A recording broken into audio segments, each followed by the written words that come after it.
Bersama saya Arif dari wartawan tribun.com Palembang. Kita berada di Jalan Sematang Borang Sako, Kota Palembang. Kita akan melihat kondisi sini. Ada jembatan satu Sematang Borang, Kecamatan Sako. Ini kondisinya cukup memprihatinkan karena sebagian ruasnya ini sudah hancur kayak gini, sehingga membahayakan pengendara. Di sini juga kadang-kadang tempat orang nongkrong.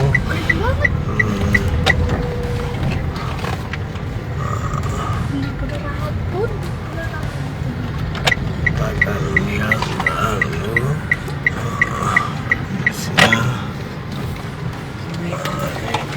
sebenarnya kering.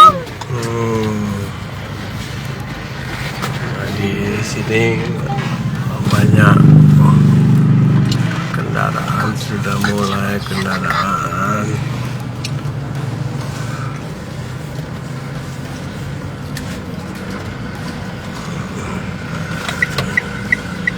Kendaraan di jam-jam sibuk cukup padat, tempat nongkrongan juga nih. Jangan lupa subscribe, share, komen, dan like ya.